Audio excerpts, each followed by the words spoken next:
عیسیٰ نقوی میرے ساتھ موجود ہیں صاحبزادہ حامد رضا چیئرمین سنی اتحاد کونسل. حامد رضا صاحب کی گزشتہ روز بانی پی ٹی آئی چیئرمین سابق تحریک انصاف عمران خان صاحب سے اڈیالہ جیل میں ملاقات ہوئی. اس ملاقات کے حوالے سے بہت سی افواہیں, بہت سی چہم گوئیاں, بہت سی سرگوشیاں ہو رہی ہیں اور یہ بات بھی کی جا رہی ہے کہ وہاں پر کوئی ماحول خراب ہو گیا تھا, عمران خان برس پڑے. ایگزیکٹلی اس ملاقات میں کیا کچھ ہوا اس کے حوالے سے ہم کہیں گے کہ ملاقات میں کیا سوال جواب ہوئے, کتنی دیر کی یہ ملاقات تھی, اور اس تمام عرصے کے دوران 3 اکتوبر کے بعد یہ پہلی ملاقات تھی جو خبریں چلی خاص طور پر. اس دوران سوشل میڈیا پر چلتا رہا کہ عمران خان پر تشدد ہوا ہے, عمران خان کے حوالے سے کہ ان کو کسی اور جگہ شفٹ کر دیا گیا ہے, پھر اور بہت ساری خبریں چلیں. کیا عمران خان ان خبروں سے آگاہ تھے, ان کو معلوم تھا کہ کیا ہو رہا ہے, ان کو اپنی سسٹرز کے, ان کو کیا 4 اکتوبر کے دھرنے کے حوالے سے, اس کے علاوہ علی امین گنڈا پور جس طریقے سے غائب ہوئے پھر وہ اپیر ہوئے اس حوالے سے تھے, کیا اس پر انسٹرکشنز دی عمران خان نے, اور کیا ان کا رابطہ بیرونی دنیا کے ساتھ تھا. ان تمام معاملات پر حامد رضا صاحب سے پوچھیں گے کہ اصل کہانی کیا ہے اس ملاقات کی. سر بتائیے, ملاقات کے لیے آپ لوگ پہنچے, پہلے تو یہ ملاقات اتنا دیر سے کیوں ہوئی, یہ کیا چل رہا تھا معاملہ؟ بسم اللہ الرحمن الرحیم. صاحب سب سے پہلے تو چونکہ گزشتہ روز نام دیے گئے تھے تو صبح 9 بجے کا وقت فائنل ہوا, پھر کوئی اطلاع دی گئی, انفارم کیا گیا میرے حوالہ سے اور سلمان اکرم راجہ صاحب کے حوالہ سے کہ ہماری ملاقات نے بیرسٹر گوہر صاحب, اسد کیسر صاحب اور علی ظفر صاحب جا سکتے ہیں. اس وقت تک میں اور سلمان اکرم راجہ صاحب دونوں ہم بیرسٹر گوہر صاحب کے آفس نہیں پہنچے تھے کیونکہ وہیں پر ہم سب نے اکٹھے ہونا تھا. ہمارے آنے سے پہلے ہی بیرسٹر گوہر صاحب نے, اسد کیسر صاحب نے اور علی ظفر صاحب نے فیصلہ کر لیا تھا کہ چونکہ نام 5 بھجوائے گئے ہیں تو ہم 5 لوگ ہی اکٹھے جائیں گے, 3 افراد نہیں ملیں گے, کوئی ایک بندہ بھی مس نہیں ہوگا. اس کے اوپر پھر 12 ساڑھے 12 بجے کے قریب فائنلی الاؤ کر دیا گیا کہ جی ٹھیک ہے 5 لوگ مل لیں.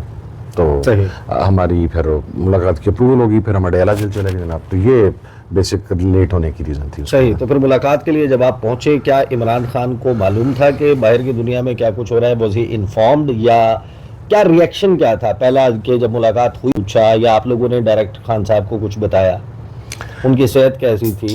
اچھا, میں ٹارچر والی کہانی, کیا واقعی ان پہ ٹارچر ہوا تھا یا نہیں ہوا تھا؟ میں سر میرا خیال ہے چونکہ یہ خان صاحب کے جو کروڑوں چاہنے والے ہیں ان کے لیے یہ بڑا امپورٹنٹ چیز ہے. اور انفارچونیٹلی میں نے جب وہاں سے نکلا تو پھر جو میں نے ریومرز اور جو میں نے طوفان بدتمیزی اور ایون کچھ میڈیا ہاؤسز کی طرف ایسی باتیں سنی کہ دوز ور ہرٹنگ.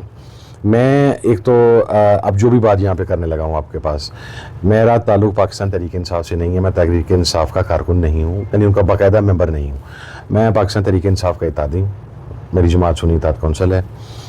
اس لیے میرا نہیں خیال کہ میرا کوئی پرسنل انٹرسٹ ہو سکتا ہے تحریک انصاف کے انٹرنل معاملات میں, اور الحمدللہ اتنا عرصہ سارے میں نے کو میرا پرسنل انٹرسٹ اس کے اندر آنے بھی نہیں دیا. جو بات کر رہا ہوں آپ کے سامنے وہ حلفاً کر رہا ہوں, اللہ اور اس کے رسول کو گواہ بنا کے اور انہیں حاضر ناظر جان کے کر رہا ہوں. اور سب سے بڑھ کے یہ جو کچھ سرکاری میڈیا ہاؤسز خبریں چلا رہے ہیں, میں جو بھی بات کروں گا وہاں پر جس کمرے میں ہماری ملاقات ہوئی ہے وہی کمرہ ہے جہاں پر ہمیشہ پہلے پولیٹیکل کمیٹی کے اراکین کی جمعرات کو تھرسڈے کو ملاقات ہوتی تھی 6 لوگوں کے اندر, ریکارڈنگ ڈیوائسز اس کمرے کے اندر, کیمرہ سب کچھ لگا ہوا ہے. اگر کوئی میری بات غلط ہو تو مجھے ان ریکارڈنگ سے یا ان ڈیوائسز سے غلط ثابت کیا جا سکتا ہے, اور اگر یہ افواہیں اڑانے والوں کی کوئی بات سچی ہو تو بھی ان کو دیکھا جا سکتا ہے کیمرہ اور اس کا ایویڈنس پروڈیوس کیا جا سکتا ہے. That is number 1. نمبر 2, ہمیں ایک جاتے ہوئے ظاہر ہے پہلے پہنچے, پھر اس کے بعد خان صاحب ہمارے کنسرنس تھے, ایک ایکسائٹمنٹ بھی تھی کیونکہ میں تو خان صاحب کو 3 ماہ کے بعد مل رہا تھا. میری تو 3 ساڑھے 3 ماہ پہلے ہی پابندی لگ گئی تھی. کچھ لوگ 3 تاریخ سے پہلے ملے تھے ہم میں سے, لیکن میں تو بہرحال 3 ساڑھے 3 ماہ کے بعد. اور پھر جو اس طرح خان صاحب کے بارے میں ریومرز پھیلائی گئیں, کبھی کہا گیا کہ انہیں کسی اور جگہ پہ شفٹ کر دیا گیا ہے, پھر خان صاحب کے اوپر فزیکل ٹارچر, پھر اس قسم کی چیزیں, تو آپ کے اندر خدشات بہرحال موجود ہوتے ہیں. ہم بہرحال وہاں پہنچے, بیٹھے, اینڈ دا مومنٹ باتیں میں آپ کو اس لیے بھی بتا رہا ہوں کہ یہ خان صاحب نے مجھے یہ باتیں کہیں کہ میں نے یہ باتیں بتلانی ہیں. صحیح, باہر جا کے میں I am on record on it. اور گوہر صاحب نے بھی جو آج پریس کانفرنس میں باتیں کہیں وہ خان صاحب نے ان سے کہا تھا کہ آپ نے یہ باتیں کہنی ہیں جو انہوں نے بتلائیں باتیں. ابھی خان صاحب جب انٹر ہوئے ہیں تو وی ور ہیپی کہ خان صاحب ماشاءاللہ بڑے چاق و چوبند, بڑے فٹ. البتہ ایک چینج تھی خان صاحب کے اندر کہ خان صاحب کی داڑھی